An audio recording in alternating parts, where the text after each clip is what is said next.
hospedando a glória de Deus e reconstruindo a nossa casa.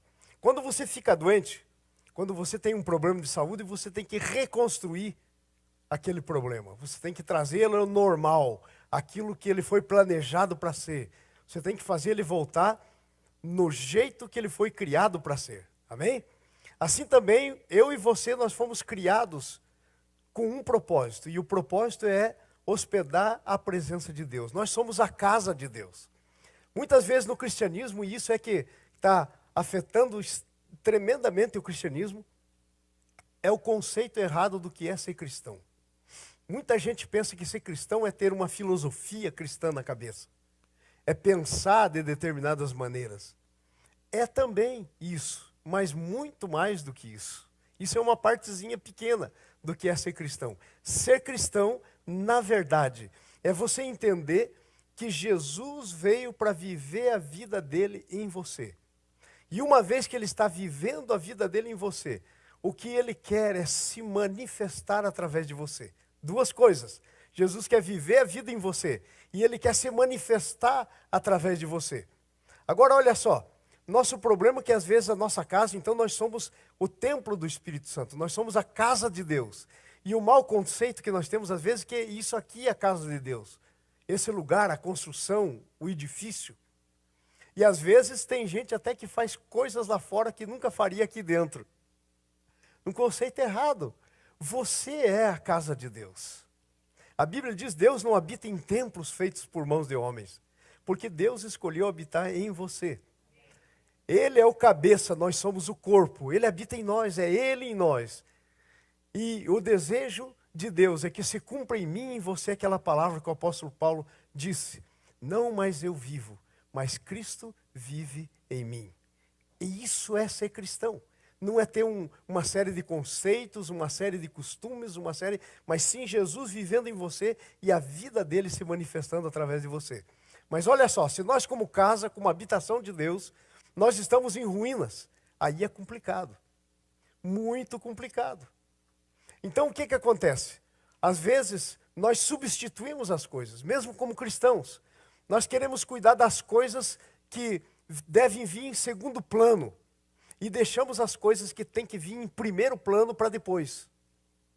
As coisas essenciais nós tornamos secundárias. E as coisas que são secundárias nós tornamos essenciais. O que eu estou dizendo? Essencial é a tua pessoa. Jesus morreu pela tua pessoa. Pela tua pessoa, por você, foi feito um sacrifício que você não tem nem ideia, nem eu, nem ninguém consegue medir o tamanho desse sacrifício que foi feito. Por mim e por você. Então, nós somos o mais importante para Deus. Aí depois as outras coisas são aquelas coisas que Deus quer trazer até mim e até você, porém como acréscimo. A Bíblia diz assim, buscai em primeiro lugar o reino de Deus e as outras coisas vos serão acrescentadas. Sabe? As outras coisas vos serão acrescentadas. Nós às vezes invertemos as coisas. Nós queremos buscar as coisas que Deus quer acrescentar e queremos que Deus nos dê aquela que Ele quer que a gente busque. E o que é que Deus quer que a gente busque? Deus quer que a gente busque edificar a nossa casa. Sermos quem Ele quer que nós sejamos. Construirmos uma identidade. Pastor Paulo estava falando aqui agora, há pouco tempo, sobre a problemática da nossa identidade. Que ela é construída socialmente. Então, sabe, às vezes, na última vez que eu estive no Brasil, lá em Curitiba, eu encontrei um menino que fazia tempo que eu não via, um jovem, e ele estava com um tênis assim, reluzente, bonito, da Nike. E eu pensei, puxa, aqui no Brasil esse negócio deve custar uma nota, né? E eu olhei no tênis dele e falou, acabei de comprar. E ele falou, vou pagar em 10 vezes. E aí quando ele me falou o preço, eu quase caí de costa. E ele falou, por conta disso eu vou ter que deixar de fazer um monte de coisa que eu estava fazendo para poder pagar esse meu tênis novo. E aí eu perguntei para ele, assim quase que espontaneamente, e por que você está pagando um preço tão grande por um tênis? Que você vai pisar no chão, o chão sujo, né? Às vezes molhado, para que você está pagando um preço tão grande que vai ficar no seu pé? Ele falou, não, é porque todos os meus amigos têm tênis Nike. Você já pensou? A identidade dele está voltada para o que ele veste, para o que ele calça. Muitas vezes, sabe, para sermos aceitos, nós então nos vestimos, queremos nos identificar através das vestimentas, das coisas, às vezes do nosso carro.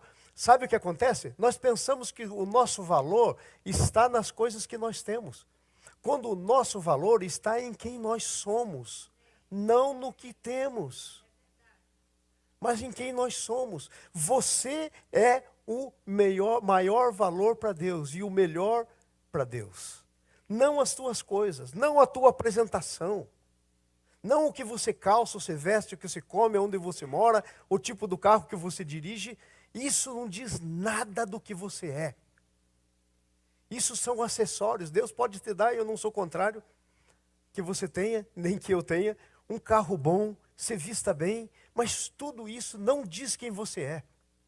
Porque segundo Jesus, ele veio num tempo em que estavam lá os fariseus que se vestiam bonito da cultura deles, eles tinham as mangas largas assim, cheias de bordado, de rendas, e Jesus olhou para eles e disse assim, vocês são sepulcros caiados. Por fora está pintado, todo bonitinho, mas por dentro está podre. O bicho está comendo. A podridão por dentro. Sepulcro caiado. Então veja, o bem maior de Deus é você. Jesus morreu por você, não morreu pelas coisas. Você é o bem maior. Mas sabe o que acontece? Nós vivemos numa sociedade em que tudo tenta dizer quem nós somos. O mundo tenta dizer quem você é, quem eu sou. E tenta dizer quem você é. O diabo tenta dizer quem você é. Os nossos amigos tentam dizer quem nós somos. Tem um monte de coisa, sabe? Do ponto de vista comercial, você é um número. Você é aqui o teu Social Security. Quando você vai fazer uma compra, você é um número do crédito, do seu credit score. Quanto que está o seu crédito? Então, sabe, para o mundo consumista, nós somos um número. Nós não somos ninguém. Amados, veja bem, você foi criado à imagem e à semelhança de Deus. O teu valor está em você mesmo, no que você é. Jesus, a Bíblia é clara, diz assim sobre Jesus, que ele não tinha aonde recostar a cabeça. Mas o Pai, quando o João Batista estava consagrando Jesus para o ministério, lá no Mateus 3, você encontra esse texto, João Batista estava consagrando, aí veio o Espírito Santo na forma de pomba sobre ele, e uma voz, a voz do Pai do céu dizia, esse é o meu Filho amado, em quem tenho prazer. Irmãos, quando Deus olha para você, Ele não diz, ai que roupa bonita. Ele não diz, tênis novo. Ele não diz, filho, que carrão você está dirigindo. Não, ele não quer dizer nada disso. Isso para ele não tem importância, porque são coisas que quando você for ao encontro do teu Pai, no final do seu destino, você não leva nada. Não tem como você levar nada. Sabe, a única coisa que leva é aquilo que foi construído em você. Isso é eterno. Aquilo que foi construído no seu caráter, aquilo que foi construído na sua identidade, isso é eterno. Isso, quando você morrer, vai com você. E é por isso que a Bíblia nos diz que no último dia vai chegar lá gente que vão ser como crianças, não cresceram, não construíram. A Bíblia diz que nós temos que crescer na estatura do varão perfeito. Nós temos um nível no qual nós temos que chegar. Nós temos um alvo para atingir como pessoas. E sabe qual que é o nosso alvo? Não é comprar a nossa segunda casa, não é comprar mais um carro, não é aumentarmos o nosso salário, não é nada disso. É crescer na estatura do varão perfeito. É crescer na estatura do varão perfeito. É ser tudo aquilo que você tem um potencial para ser. Amados, o plano de Deus Deus está construindo o seu plano, Deus está fazendo, desenvolvendo o seu plano, baseado no 1 Coríntios 15, versículo 35 para diante, que fala da semente.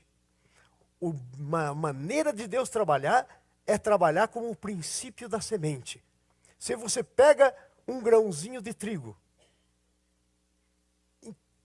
nesse grãozinho de trigo está todo o que vai acontecer depois. O potencial está na semente. O potencial, todo o potencial. Está ali a flor do trigo, está ali os novos cachos do trigo, está ali aquele pendãozinho do trigo, que é o pé de trigo, está tudo ali, o potencial.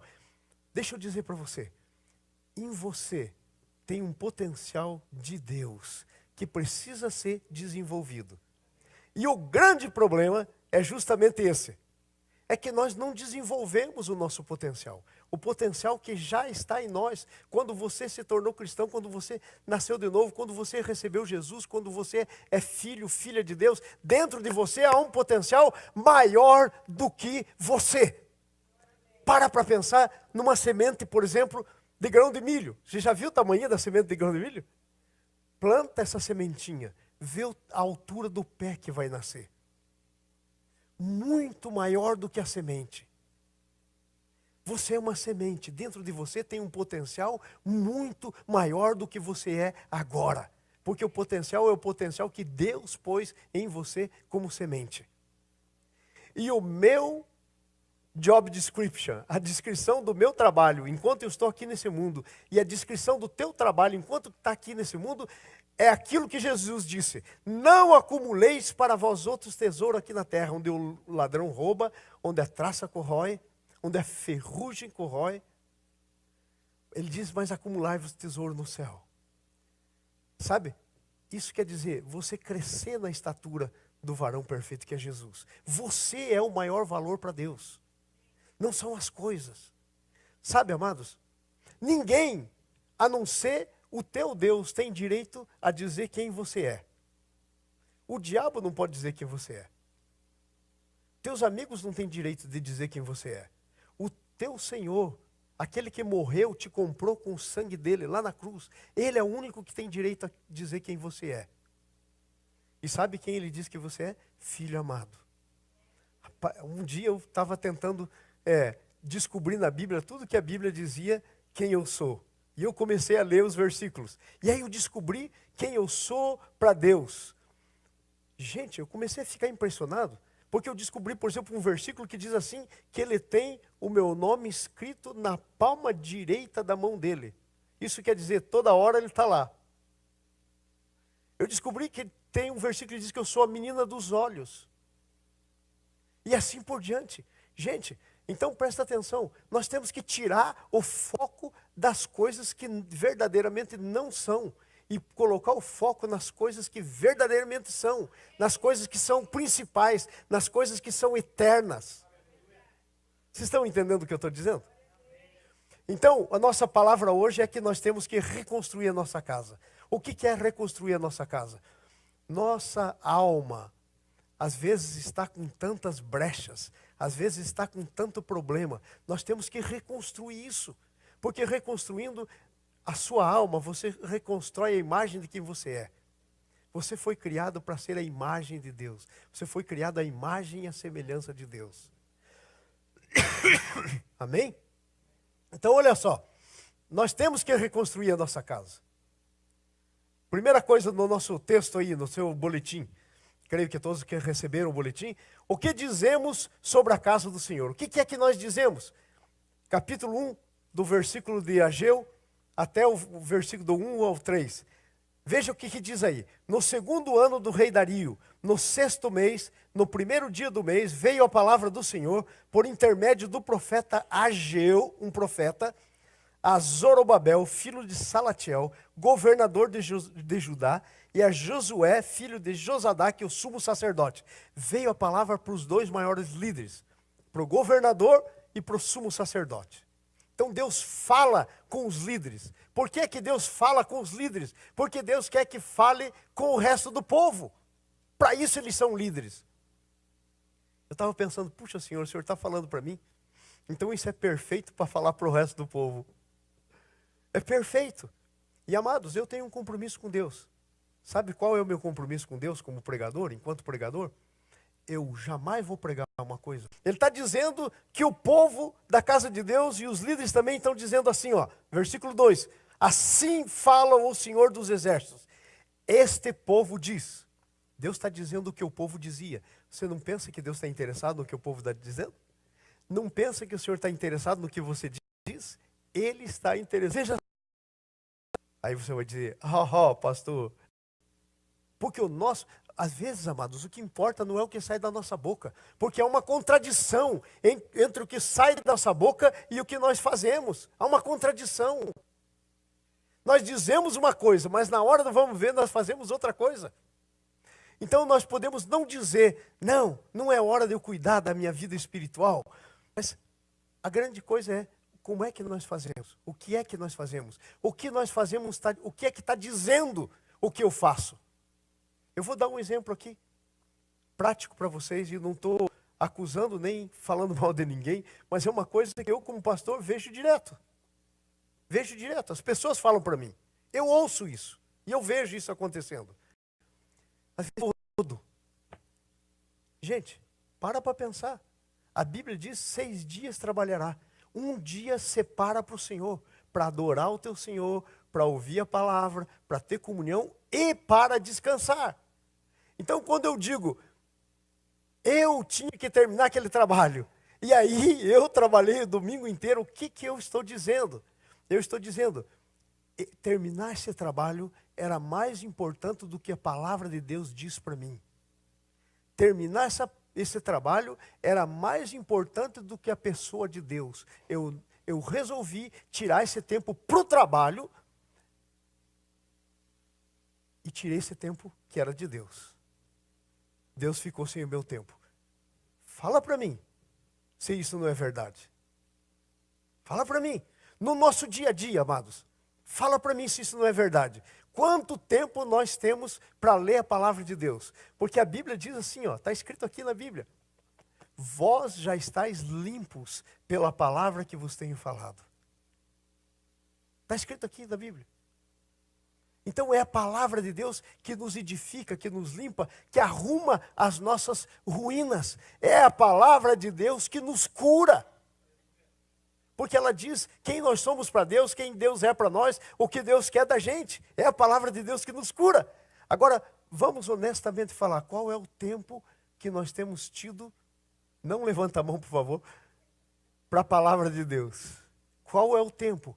Essa semana, de segunda até hoje, quantas vezes você leu a Bíblia? Quanto tempo você parou para fazer a tua devocional?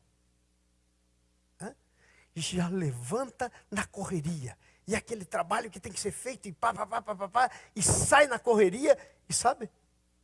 Só pensa, Deus me abençoe. Oi, Senhor, tem misericórdia.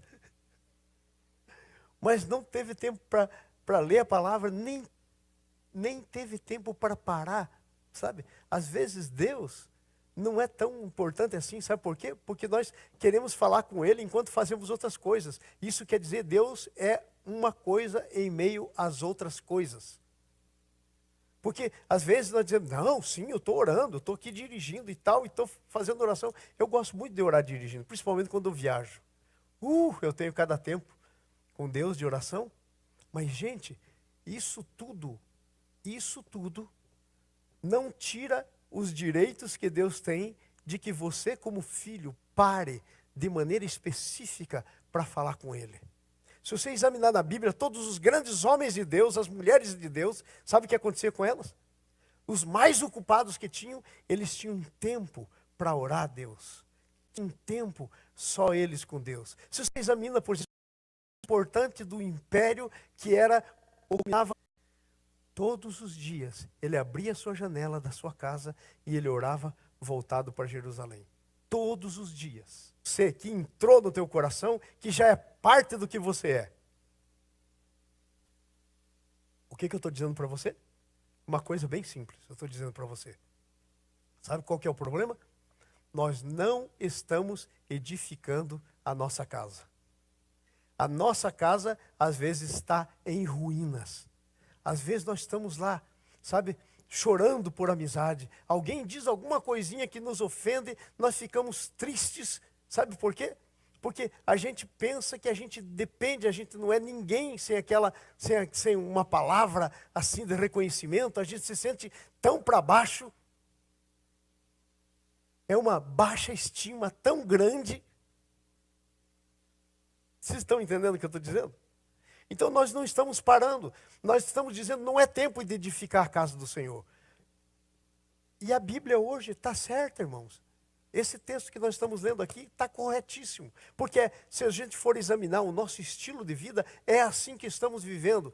E se alguém aí não está vivendo isso, você merece nota 10. Vocês entenderam?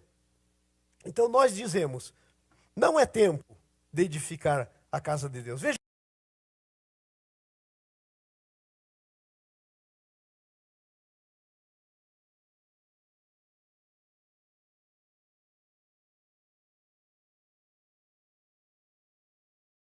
Dá uma olhadinha no que está escrito aí, versículo 4. Acaso é tempo de habitardes, acaso é tempo de habitardes vós em casas apaineladas, quer dizer, cheia de painéis, enquanto esta casa permanece em ruínas. E ele estava falando, lá no Velho Testamento, o templo era uma figura da gente, que somos a casa de Deus. Ele estava falando daquela casa lá, que era uma coisa física, mas aquilo era uma figura de mim e de você.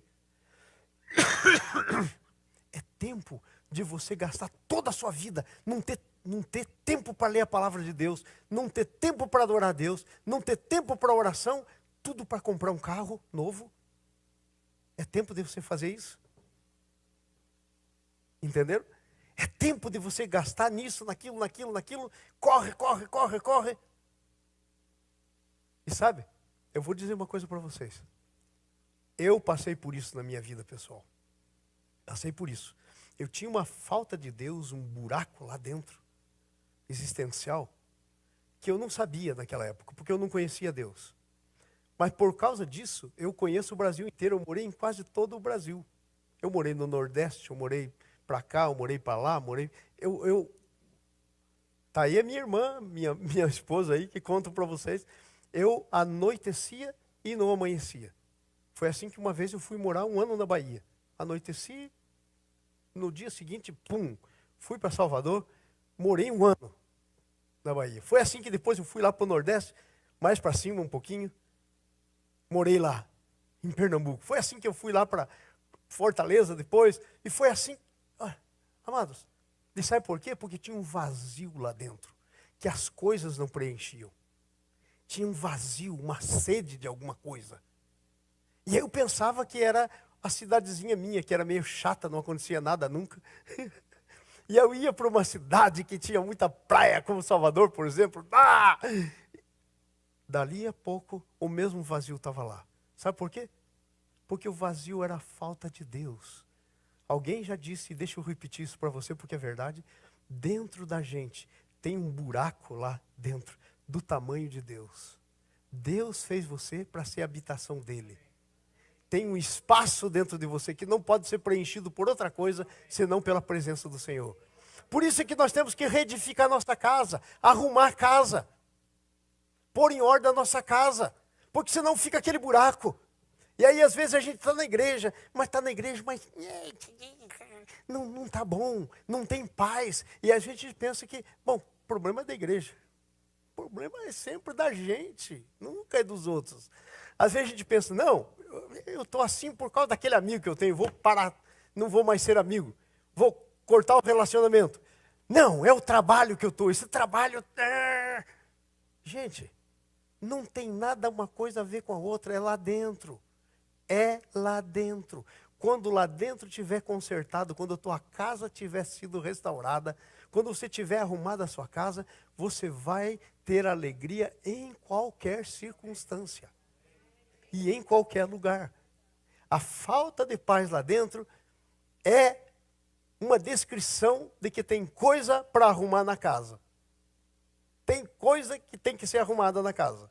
Então ele diz assim, morar em casas apaineladas, enquanto eu habito, enquanto esta casa permanece em ruínas. Deus está dizendo, ei gente, eu estou morando em você, você cuidando de um carro novo, mas sabe, você com a baixa estima desse... Irmãos, deixa eu ser honesto com vocês aqui, de uma vez por todas. Baixa estima é coisa do inferno. E Deus não pode morar onde o inferno tem uma suíte. Gente com baixa estima tem uma suíte do inferno dentro dele. Eu estou falando a verdade. Porque como é que você, que foi alvo do maior sacrifício que alguém pode imaginar que já tenha sido feito, tem baixa estima? Da onde que vem a baixa estima? Como é que você, que foi amado do jeito que foi amado? Deus amou o mundo de tal maneira... Se imagina o quanto que você foi amado, como é que alguém amado, do jeito que você foi amado, tem baixa estima? Excuse me. Vocês estão entendendo a palavra que está saindo da minha boca? E essas coisas, às vezes, até de mim mesmo, me irrita quando eu descubro, mas o que eu estou pensando, mas que coisa, quem sou eu? Sabe, amados? Então, a casa está em ruína. O que são as ruínas da nossa casa? É a nossa baixa estima, é a nossa falta de controle do nosso temperamento, é a falta de direção para a nossa vida, é a falta de propósito para a nossa vida, é a nossa falta de colocar Deus nas coisas que são de Deus e fazer as outras coisas como sendo as outras coisas, é a nossa falta de prioridade, prioridade com a família, prioridade com os valores. Isso é a ruína da nossa casa. Isso é a ruína da nossa casa. Então, amados, veja só, aqui está o profeta dizendo, enquanto essa casa está em ruína, Deus habitando na ruína. Deus está dizendo, hey, por favor, arruma o lugar da minha habitação. Arruma o lugar da minha habitação. Gente, quando você entra na casa de alguém, você já logo sabe como que a pessoa é. Se ela é organizada, desorganizada, basta dar uma olhadinha. Já sabe da limpeza que está lá, você já sabe das coisas, você já sabe como é decorado, você já sabe, em outras palavras, você sabe o quanto a pessoa valoriza o lugar em que ela mora. Verdade ou não? Você acha que Deus não se preocupa com isso também? Você acha que Deus não valoriza o lugar que Ele mora? Você acha que Ele deu Jesus para morrer por você e não está nem aí? Não valoriza você? Deus te valoriza. E nessa manhã Deus está dizendo, hey, acorda! Arruma a casa. Constrói essas ruínas. Arruma esse negócio que está caindo aí. Arruma, constrói. Ok? Que coisa tremenda isso, né? Fazendo isso, damos mais importância às coisas, quando o importante somos nós. Irmãos, a mensagem é essa.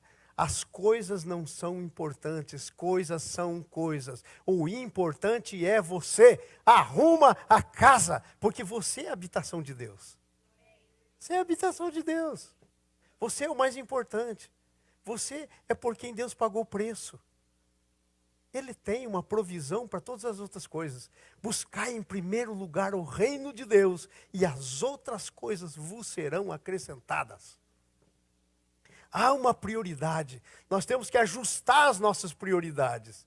Nós não podemos deixar nossas prioridades bagunçadas, irmão. Entenderam, irmãs? Temos que acertar esse negócio, acertar as prioridades. Que é arrumar a nossa casa. Você é o importante. Você é o alvo do sacrifício de Jesus. Você é por quem Jesus morreu.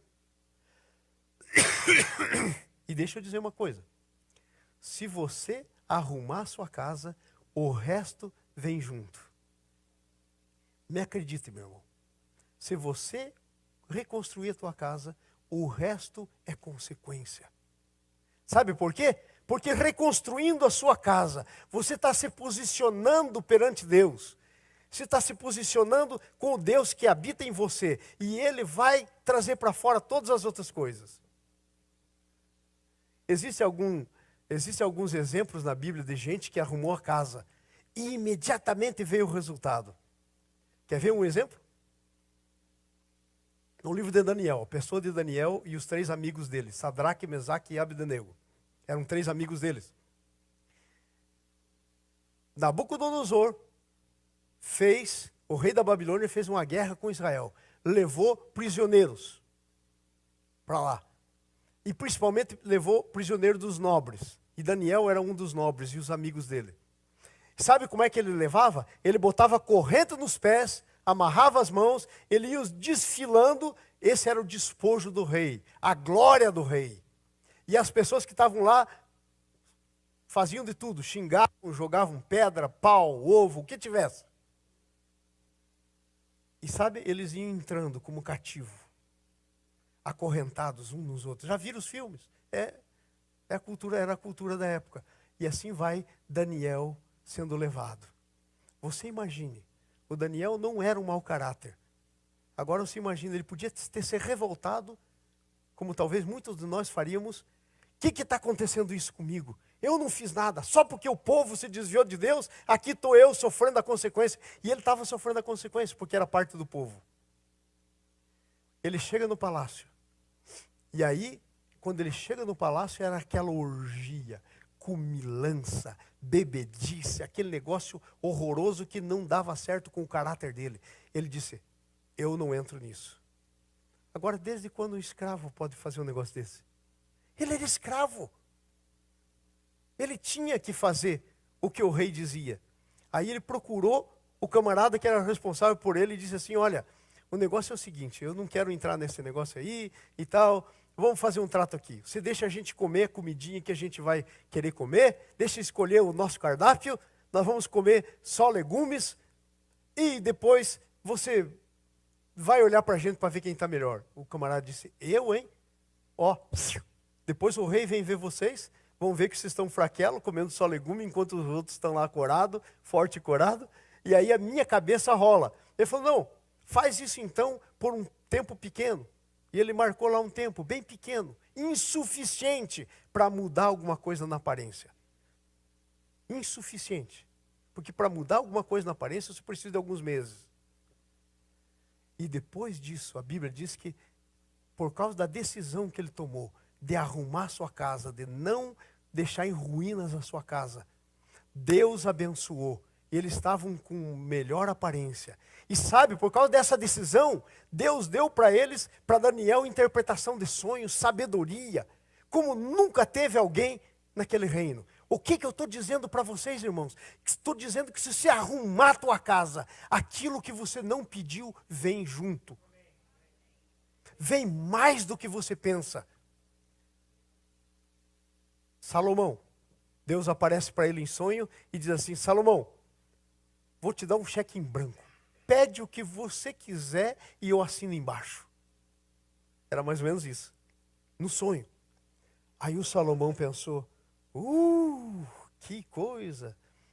E aí ele pensa, e ele diz, não, eu quero pedir alguma coisa coerente com aquilo que eu sou. Eu quero pedir que o Senhor me dê sabedoria para que eu, como rei, possa conduzir esse povo, porque eu não tenho sabedoria. Eu quero governar esse povo para a tua glória. Eu quero que esse povo seja para a tua glória. E aí Deus diz, como você não pediu a morte dos teus inimigos? Olha que hora boa de pedir isso. Como você não pediu riquezas? Eu te dou o que você pediu e tudo o que você não pediu. E ele se tornou o homem mais sábio que já teve e o homem mais rico que já houve na face da terra. Sabe por quê? Porque arrumou a casa, a habitação de Deus. Não deixou ela entrar em ruína. Se nós arrumamos a habitação de Deus na nossa vida, se nós damos essa prioridade, o resto vem como consequência. Está escrito na Bíblia, buscar em primeiro lugar o reino dos céus e a sua justiça, e todas as outras coisas vos serão acrescentadas. Vocês entenderam isso que eu estou dizendo? Que coisa tremenda. Segunda coisa aqui no nosso boletim, o que é que o Senhor diz sobre a decisão que na maioria das vezes a gente está fazendo? Essa decisão de buscar as outras coisas, primeiro, e não arrumar a nossa casa. Capítulo 1, versículo 4 até o 11. Versículo 4, veja só. O que Deus diz? Versículo 4. Acaso é tempo de habitardes vós em casas apaineladas, enquanto esta casa está em ruína? Deus está dizendo, First things first. Eu gosto desse ditado aqui, na América. Temos que fazer as coisas que têm que ser feitas primeiras, nós temos que fazer primeiro. As prioridades primeiro, não depois as outras coisas. Então, olha só, o que nós estamos vendo aqui? Temos que colocar as prioridades corretas. A minha casa primeiro, depois as outras coisas.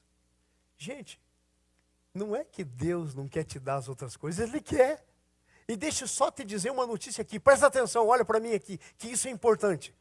Deus não somente quer te dar todas as outras coisas, mas pela morte, pelo sacrifício de Jesus, pela morte dele, ele já comprou para você. Sabe como é que é o nome da palavra para isso? Provisão. Quando Jesus abriu os braços na cruz e ele disse, está consumado. Sabe o que ele queria dizer? Nada do que você precisa na sua vida, possa pensar, possa querer, ele não comprou já. Já está tudo pronto, já está feito. Já está feito. Veja o que diz a Bíblia. O versículo da Bíblia. Nem olhos viram, nem ouvidos ouviram o que Deus tem preparado para aqueles que o amam. Mais do que a gente possa pensar. Mais, muito mais. Então, primeiro, arruma a casa, depois o resto vem. E aí Deus diz, olha, quer saber se eu estou falando a verdade ou não? Olha para a história. Amados, se existe uma coisa que não mente, é um negócio chamado história. Às vezes as pessoas registram a história mentirosa, uma história que não é verdadeira. As pessoas fazem isso. Mas a história, quando aconteceu, aquilo não tem como negar. Aconteceu, aconteceu. A história é verdadeira. Então Deus diz, dá uma olhada na sua história. Veja o versículo 5. Ora, pois, assim diz o Senhor dos Exércitos, considerai o vosso passado, ou a vossa história. Tendes semeado muito e colhido pouco. Amados, vamos ser honestos. Nós não somos agricultores aqui, não semeamos, mas trabalhamos. Na construção, na limpeza de casa, you name it. Fazendo o que você faz. Eu duvido que eu não ache aqui alguém que seja bom trabalhador. Não tem nenhum preguiçoso aqui. Sabe uma coisa que eu achava lá no Brasil? Que o povo era preguiçoso. Aí eu vim para cá, e aí eu comecei a ver os brasileiros trabalham igual doido. Eu falei, nossa, que ideia errada que eu tinha. Talvez lá não faziam isso porque não tinha que fazer. Mas aqui que tem oportunidade, o pessoal trabalha. Chega aqui no segundo dia, já tem um trabalho. Desceu do avião no dia seguinte, está trabalhando. Já começou a trabalhar. Vocês estão entendendo o que eu estou dizendo? Então a Bíblia está dizendo aqui, ó, não é falta de trabalho. Olha, você trabalha, mas no fim, como diria o Chico Anísio, né? O que sobra é o emprego. Parece que não sobra mais nada. Trabalha. No fim, o que sobra é o emprego. Verdade ou não? Claro. Às vezes a gente está sentindo isso na nossa vida. Por quê? É porque a ênfase está errada. A ênfase tem que ser colocada no lugar correto. E eu digo para vocês, cada vez que nós colocarmos a ênfase no lugar correto, você vai colher o que você semeia. Efésios capítulo 6. Não vos enganeis. O que o homem semear, isso ele colherá. Não tem erro. Se você fizer as coisas do ponto de vista de Deus, você vai colher as coisas que Deus tem um ponto de vista para que você colha. Vai colher a bênção. Mas aqui está dizendo, olha para o teu passado. Trabalha. Não recolhe nada. Não recolhe nada no celeiro. Gente, eu conheço aqui histórias e histórias. E conheço umas histórias, para ser honesto com você, tristes. Conheço a história de um jovem, por exemplo, que trabalhou e mandava todo o dinheiro para a mãe dele. A mãe dele dizia, não, já compramos uma chácara. Não, compramos isso. Aí ele casou aqui. E aí precisou de dinheiro porque ia para a maternidade, ele estava mandando todo o dinheiro para o Brasil. Pediu para a mãe mandar alguma coisa. Não tinha. E aí ele descobriu que não tinha chácara, não tinha nada. A mãe tinha gastado tudo. Viveu a mãe. Sabe o que foi fruto disso? Do trabalho, e a casa de Deus em ruína. Aí Deus não cuidou da coisa dele. Porque se ele queria cuidar, sabe, é mais ou menos assim. Se você diz assim, Senhor, eu vou cuidar das tuas coisas e o Senhor cuida das minhas. Gente, é o melhor negócio que você faz com Deus.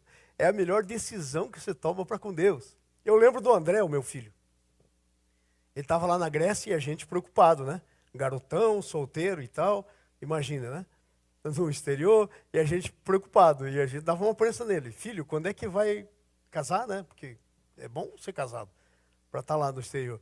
E aí ele e o André estavam sob uma pressão danada, e eu acho que mais pessoas, bastante gente estava falando para ele. Ele resolveu orar e jejuar e buscar de Deus uma palavra. E aí Deus falou com ele. E Deus disse para ele, cuida da minha noiva que eu cuido da tua. Cuida da minha noiva que eu cuido da tua. E ele passou a mão no telefone e falou, pai, não fala mais do assunto não, porque Deus me deu uma palavra. E a palavra é essa, cuida da minha noiva que eu cuido da tua. Dali a pouco, ele ganhou uma garota para Jesus, a Molly, que é a esposa dele. Ganhou para Jesus a menina, crente, morou com a gente praticamente 1 ano na nossa casa. Antes que casassem, veio para morar com a gente, conhecer a gente. Ficou na nossa casa. Uma bênção. Uma bênção. E sabe, Deus cuida. Cuida da minha noiva, que eu cuido da tua. Senhor, cuida da minha vida, que, Senhor, eu vou cuidar da tua casa. Esse é o deal. Essa é a grande coisa que temos que fazer, a grande decisão. Cuidamos da casa do Senhor, Ele cuida. E Ele cuida. Mas aqui diz, semeia pouco, semeia muito, colhe pouco. Come, veja o que diz aí, ó, versículo 16. Versículo 6. Comeis, mas não chega a fartar-vos. Bebeis, mas não dá para saciar-vos. Vestivos e ninguém se aquece. O que recebe salário, recebe para pô-lo num saquitel furado. É mais ou menos assim, ó. Pega o dinheiro, põe num saco, e tem um furo no saco, levanta, fica tudo lá. Sai só com o saco. É o que está dizendo aqui. Amados, às vezes não dá a impressão de que isso está acontecendo? É falta de cuidado da nossa casa, é isso que nós temos que fazer. Da casa de Deus, Deus está dizendo, é tempo de construir, reconstruir a casa. Veja lá, considere a sua vida de derrota e mude, versículo 7. Olha, assim diz o Senhor dos Exércitos, considerai o passado. Olha para isso. Gente, ele está dizendo, deixa de ser bobo. A coisa é simples, deixa eu cuidar. Ai, se eu pudesse evitar que um fio de cabelo da minha cabeça caísse. Já está olhando assim, enxergando o couro da cabeça. Daqui a pouco não vai ter nada, vai ter um aeroporto aí, né? Mas, gente, nem isso, alguns já têm, né, pastor Paulo? Vocês já entenderam o que eu estou dizendo? Nem isso nós não podemos cuidar de um fio de cabelo da cabeça, gente. Quanto mais do resto. Então, é muito bom que o Senhor se encarregue do resto. E a gente cuidar da casa dele. Ok? Ele diz, ó, considere, mude. Versículo 9 a 11, veja o que diz aí, ó. Esperastes muito e veio a ser pouco. E esse pouco, quando o trouxestes para casa, eu com um assopro o dissipei. Ai. Agora aqui a coisa pega, sabe por quê? Porque Deus está dizendo assim, eu estou contra você, quando você mudou os princípios. Quando você está deixando a sua casa arrebentada, sem cuidar da sua casa, e está tentando fazer as outras coisas, você traz para casa e eu assopro. Não sobra nada. Gente, é ruim. É ruim Deus assoprar. Porque se Ele assoprar, não existe o que segure. Você está entendendo? O único jeito é a gente sair dessa linha de sopro. E a maneira é essa, é a gente fazer uma mudança, começar a cuidar da casa do Senhor. Agora veja só que coisa interessante. Assim diz o Senhor, considerai o vosso passado, subi ao monte, trazei madeira, edificai a casa, dela me agradarei e serei glorificado, diz o Senhor. Sabe, se você começar a trabalhar em você, gente, precisamos aprender, levanta a sua mão, levanta comigo a sua mão e diga assim, eu sou o bem maior de Deus. Você é o bem maior de Deus, você tem que investir em você. Eu quero desafiar você com uma coisa, Porque não adianta, às vezes a gente quer começar por 20 e não faz nenhuma. Então vamos começar com uma coisa. Eu quero desafiar você agora, no nome de Jesus. Comece a pensar em você mesmo. Qual é uma coisa que é ruína na tua vida? Muitas vezes, eu vou dar um exemplo do que pode ser ruína na sua vida. Medo. A Bíblia diz que o verdadeiro amor lança fora o medo. Não pode ter medo. Se você é uma pessoa que vive amedrontado, tem medo, não consegue confiar, não sabe o que vai acontecer, não sabe se amanhã vai ter, depois da manhã não vai ter. Medo é ruína. Medo é ruína. Entenderam o exemplo? Então agora eu quero que você pense em você. Uma coisa. Para que você saia daqui e você vai dizer, não, essa coisa eu vou arrumar. Esse é um pé direito que está caindo aqui na casa de Deus e eu vou arrumar. E você vai orar ao Senhor e consertar isso. Pensa aí, no nome de Jesus. Vou te dar aí 1 minuto para você pensar. Escolha uma coisa. Com honestidade. Você vai enganar quem? Deus vê toda a tua ruína. É melhor você falar logo para Ele consertar. Qual é a ruína? Escolha uma. Para consertar. Porque Deus diz, se você consertar, Ele será glorificado. Gente, às vezes a gente quer glorificar Deus, dando um monte de coisa para Deus, faz um monte de coisa, como se Deus não fosse Deus. Gente, Deus é Deus, não precisa da nossa ajuda. Ele é o único ser autossuficiente, que não precisa nada de fora dele para ele sobreviver e para ser quem ele é. Então Deus não precisa da nossa ajuda. Deus quer a glória. E a glória dele é a nossa vida. É você, sou eu. Nós somos o importante. Vocês estão entendendo? Então nós temos que arrumar isso.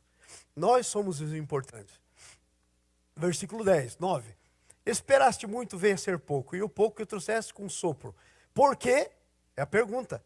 Ai, Senhor, por que o Senhor faz isso? Por que, diz o Senhor dos Exércitos? Por causa da minha casa, que permanece em ruína, ao passo que cada um de vós corre por causa da sua própria casa. Correndo por causa das coisas que vai ficar aqui, mas aquela que é de Deus, que é glória para Deus, que vai subir, que Deus vai levar, que é eterna. Não tem cuidado. Não tem cuidado. Paulo disse o que eu estou dizendo de uma outra maneira para os Gálatas. Ó Gálatas insensatos, quem vos fascinou a vós outros, que tendes começado no Espírito, agora estáis querendo aperfeiçoar-vos na carne. Capítulo 1 de Gálatas, leiam lá isso para vocês verem. Gálatas insensatos. Às vezes é isso, a gente começa bem com Deus, mas de repente a gente toma nas nossas mãos e quer continuar fazendo nós mesmos. Confiando em nós mesmos. Vocês estão entendendo? Nós não podemos fazer isso. Paulo diz também para os coríntios, como leite vos deis de beber, porque não podia suportar a comida sólida, porque já era tempo de serem adultos, mas ainda são crianças em Cristo. Paulo disse isso. Entendeu? Nós temos que sair do estágio de criança, temos que crescer nas coisas de Deus. Ele diz, eu serei glorificado. Cuida da minha casa e eu serei glorificado. 3. O que acontece quando ouvimos e obedecemos? Claro, não podemos terminar negativo. Sabe por quê? Porque Deus não é negativo. Gente, em você está todo o potencial de Deus. Talvez você esteja com baixa estima, que você não esteja acreditando nisso. Levante a sua mão. Porque é a palavra de Deus, não é minha palavra. Diga, em mim, Deus colocou todo o potencial para que eu seja quem Ele quer que eu seja. Então não tem desculpa, o potencial está aí. A gente tem que regar, pôr água, tem que adubar, tem que cuidar. Então o que acontece quando ouvimos e obedecemos? Versículo 12, olha que coisa tremenda. Ageu, versículo 12, vira a sua página.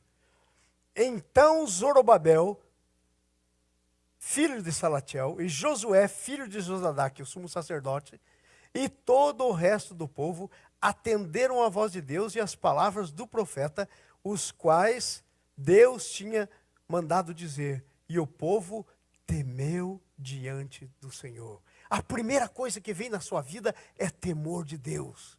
temor não quer dizer medo. Temor quer dizer respeito. Sabe, amados, muitas vezes nós perdemos o respeito. Assim como um pai sente isso às vezes dos seus filhos perdem o respeito. E aí o pai fica doido. Perdeu o respeito, menino. Assim nós perdemos o respeito pelo nosso Pai, Deus. Então a primeira coisa que vem no nosso coração, quando nós começamos a reconstruir a nossa casa, é o temor. Nós começamos a temer a Deus, não o medo, mas o temor no sentido que, uou, Deus diz e Ele faz. E o povo teme, amém? Vem o temor no coração. Versículo 13, veja o que diz o versículo 13. Então Ageu, o enviado do Senhor, não tenho nada a ver com isso, não fui eu que disse isso, então foi Ageu, o enviado do Senhor, falou ao povo, e agora eu falo essa palavra para você, no nome de Jesus, segundo a mensagem do Senhor, dizendo, eu sou convosco, diz o Senhor. O Senhor é com você.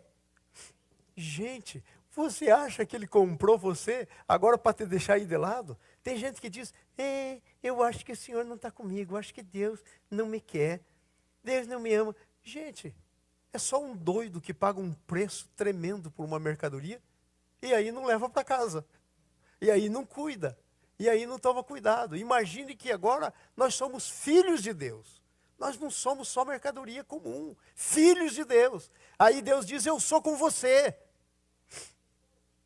sou com você. Você está entendendo? Deus está dizendo, eu sou com você, arruma a casa. Deixa eu morar numa casa bem arrumada. Eu quero habitar numa casa, eu quero que essa casa reflita a minha glória. Porque eu sou com você. Agora veja o versículo 14 e o versículo 15. Olha que coisa tremenda.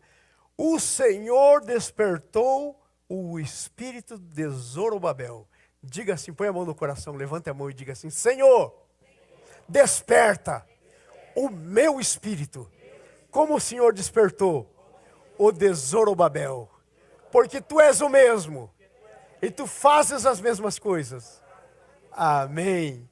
A segunda coisa, a terceira coisa, o Senhor desperta o espírito. Ele diz, vem temor no teu coração, você ouve que o Senhor é com você, e aí Ele desperta teu espírito.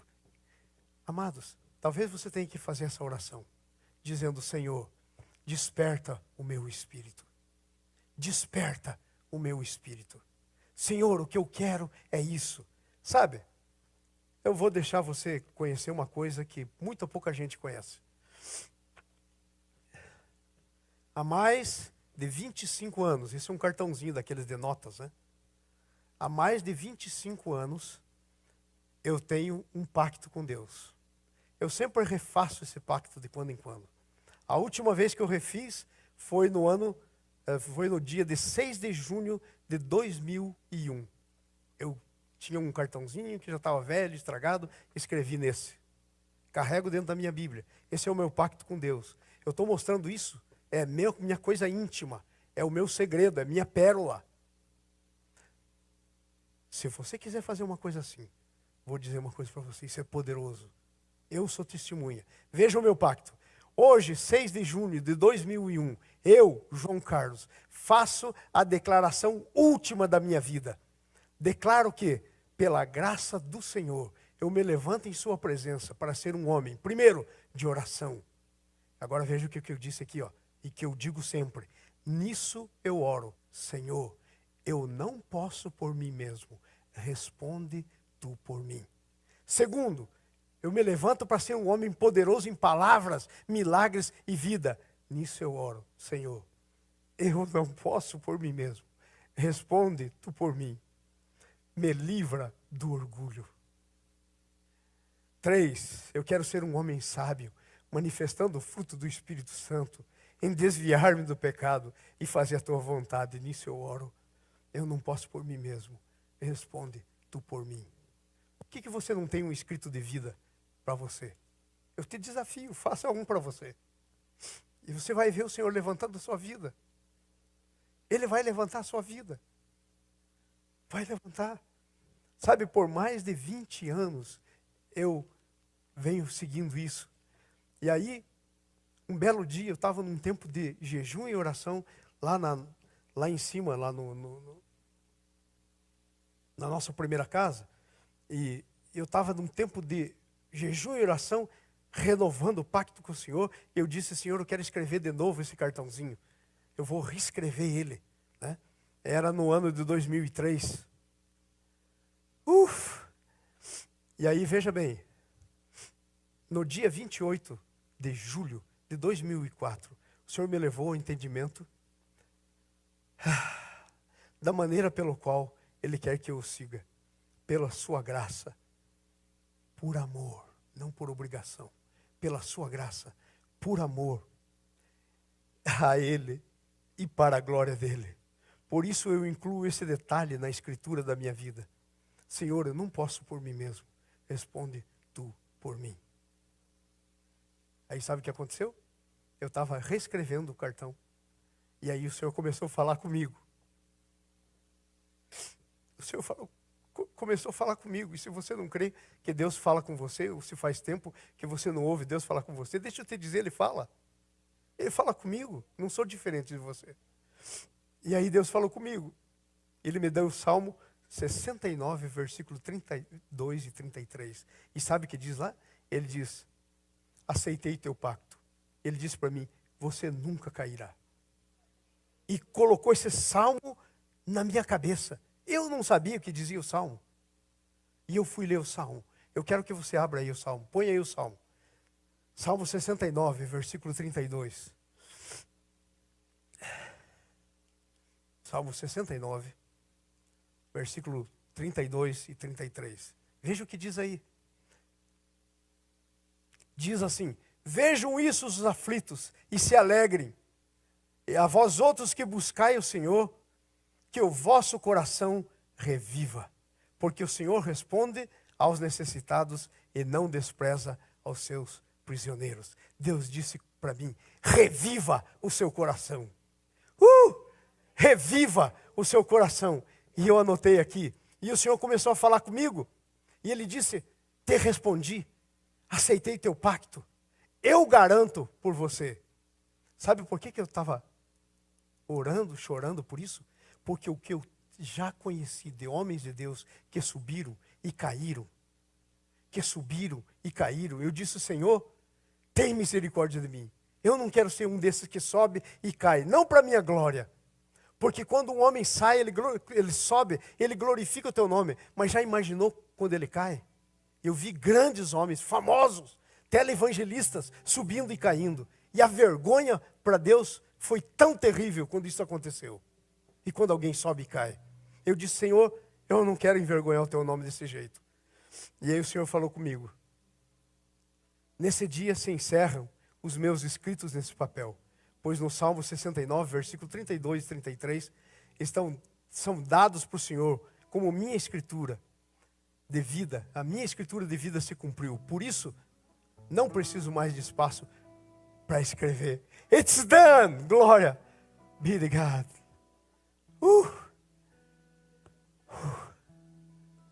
Sabe, amados?